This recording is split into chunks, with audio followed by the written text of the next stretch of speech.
Retrouvez l'intégralité des épisodes de cette série sur Tellington. Le lien est dans la description. Bonne écoute. Talion l'exilé. Chapitre 1. Une surprenante visite. L'appartement était dans un état déplorable. Il se trouvait dans un immeuble miteux.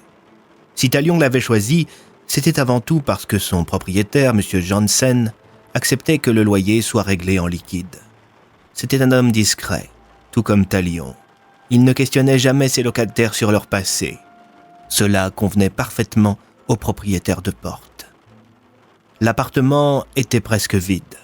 C'était un tout petit studio. Juste une table, des toilettes, une douche et un canapé qui faisait face à un téléviseur dont la lueur bleutée éclairait le visage de Talion, avachi, une main pendante et, juste en dessous, au sol, une canette de bière vide. L'homme, qui avait été banni de son monde d'origine, noyait régulièrement son chagrin dans l'alcool, avant de s'affaler dans son canapé pourri, songeant à ce qu'il avait perdu. Soudain, un bruit, un petit bruit de petites pattes sur le parquet. S'ensuivit un petit couinement discret, une sorte de pouic-pouic, et la télévision, qui diffusait une chaîne d'information en continu, s'éteignait.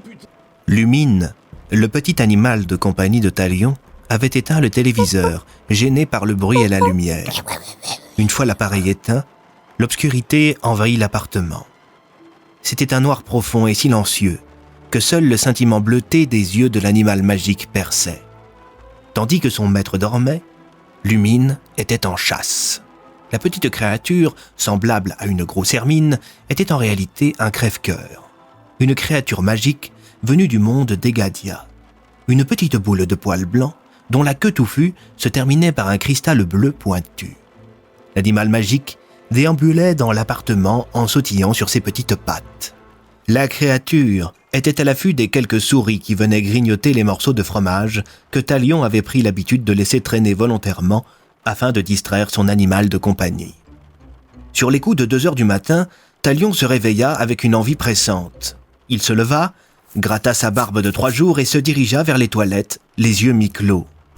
Quelques instants après qu'il ait tiré la chasse d'eau, il entendit un petit cri, un cri de détresse. Lumine n'allait pas bien. L'homme se précipita en dehors des toilettes, inquiet. C'est alors qu'il tomba nez à nez avec son animal de compagnie, qui était tétanisé. Face à Lumine se trouvait une sorte de gros lézard noir aux yeux flamboyants. Les 2 animaux se faisaient face à face, défiants.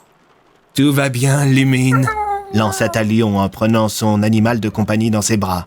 « Ce gros lézard ne te fera rien, je connais son propriétaire. » Soudain, derrière Talion, une voix. « Cramoisin, au pied !» lança un vieil homme barbu portant une toge, tandis que le reptile se faufilait vers lui. « Qu'est-ce que tu fais ici, Cornelius ?» demanda Talion, à la fois surpris et suspicieux. « Je me suis dit que ça faisait un petit bout de temps que le conseil n'avait plus de tes nouvelles, alors je suis venu te rendre visite. »« Vous m'avez banni, je te rappelle. »« Je suis au courant, c'est moi qui ai prononcé la sentence. »« Et je t'en veux toujours, Cornelius. »« Oh, je t'en prie, ça fait presque 200 ans maintenant. »« Tu me connais, je suis rancunier. » Puis-je me permettre de souligner que ta rancune a mis en péril la sécurité d'un monde humain, d'Okipa Egadia. »« Je ne suis plus le d'Okipa Egadia vu que vous m'avez banni du Conseil des 5 portes. »« Ne joue pas sur les mots, Talion. Ça te va très mal. » Espèce d'hypocrite, va, vous avez pourtant bien joué sur les mots lors de mon procès. Tu as commis des atrocités, Talion. C'était l'exil ou la mort. Je te rappelle que Camélia voulait te faire conduire à l'échafaud. Cette vieille chouette et sa tambouille moraliste. Si je la recroise, je te jure que... Tu jures que quoi? Lança la voix d'une femme âgée qui venait d'allumer la lumière. Et voilà, j'aurais dû me douter qu'elle était venue avec toi, cette vipère. J'avais oublié que vous étiez inséparables. En tout cas, ça fait plaisir de voir que tu es toujours aussi râleur, Talion. Lança la vieille femme en s'avançant à l'aide de sa canne. Tu devrais te téléporter à l'aide de ta porte. Tu irais beaucoup plus vite. Regarde-toi, vieille bique, même pas foutu de faire 2 mètres en moins d'1 quart d'heure. Ne sois pas grossier, Talion. gronda Cornelius d'un ton paternaliste. Et tu vas faire quoi, andouille? Me bannir d'Egadia? Oups, pas de bol, c'est déjà fait. Sur ces mots, Camélia frappa sa canne contre le parquet, ce qui attira une chaise en bois dans sa direction. Elle s'assit dessus, Explique-lui, Cornelius. lança la vieille femme. Nous aimerions que tu te rapproches d'une organisation terrienne, appelée Division Plume d'Argent. Et pourquoi diable ferais-je cela? L'omniscient pense que c'est important. Déclara Camélia. Avec tout le respect que j'ai pour celui qui sait tout de tout en tout temps, je l'emmerde bien comme il faut. Tu vois, je te l'avais dit, Camélia, Reprit Cornelius. il ne voudra pas se montrer coopératif. Quel dommage! Reprit Camélia en se levant. Moi qui pensais que tu serais ravi de retrouver le monde d'Egadia. Attendez un instant, quoi? Demanda Talion alors que les deux autres propriétaires de porte se dirigeaient vers la sortie. Eh bien oui, Reprit Cornelius.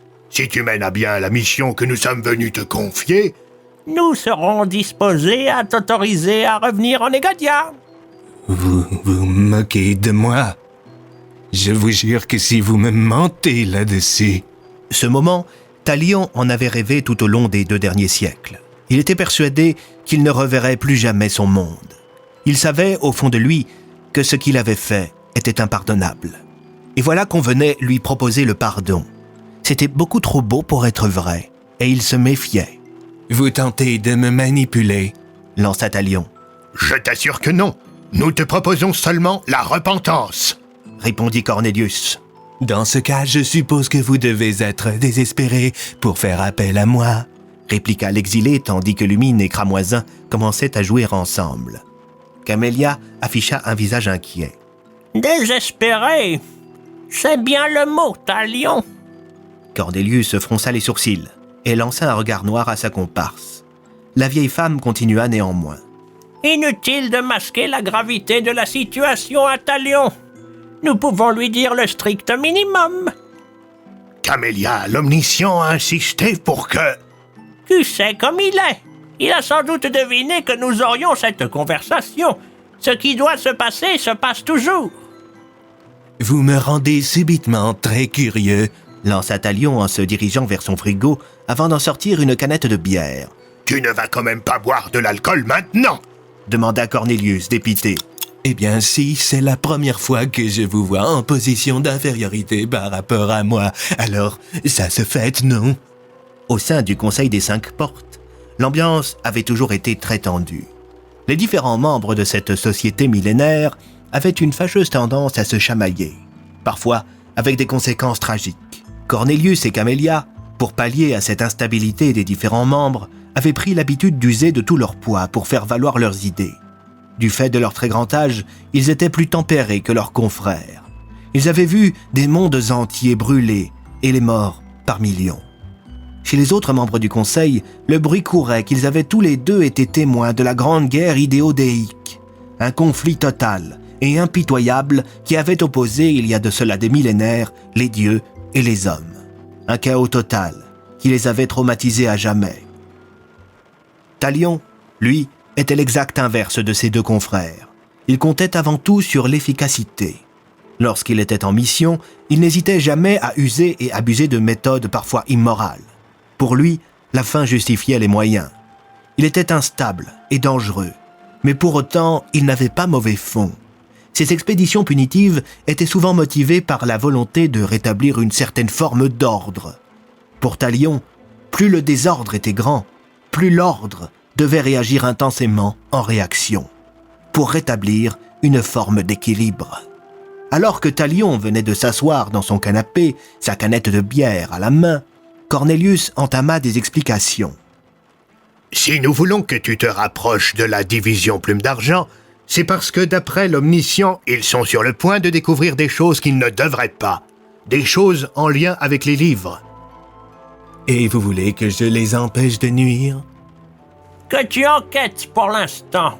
Insista Camélia. Nous voulons que tu collectes un maximum d'informations sur cette organisation et que tu nous les transmettes. Nous déciderons ensuite des mesures à prendre. Et en échange, j'aurai le droit de revenir en Egadia? Oui, Mais tu ne retrouveras pas ta fonction de Dokipa. Tu ne seras plus un membre du conseil, juste un simple propriétaire de porte errant. Si en plus je n'ai plus à me coltiner ces satanées réunions interminables, je trouve l'offre alléchante. Mais je veux des garanties. Nous nous en doutions.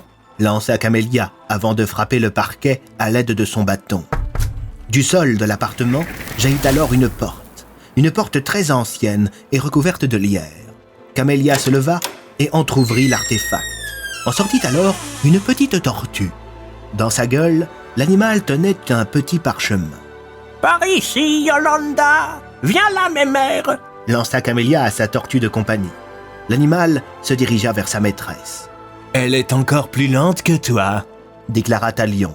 ça relève de l'exploit. Bientôt, la tortue arriva devant sa maîtresse. Cette dernière se saisit du parchemin qui se trouvait dans la bouche de l'animal et le tendit à Talion. C'est un contrat magique? S'enquit l'exilé en déroulant le papier. En effet, Répondit Cornelius. il contient notre engagement solennel que tu pourras revenir en Egadia une fois ta mission accomplie. Comme tu peux le voir, Poursuivit Camélia. il a été signé par l'intégralité des membres du conseil. Oui, mais il manque la signature du Dokipa Egadia.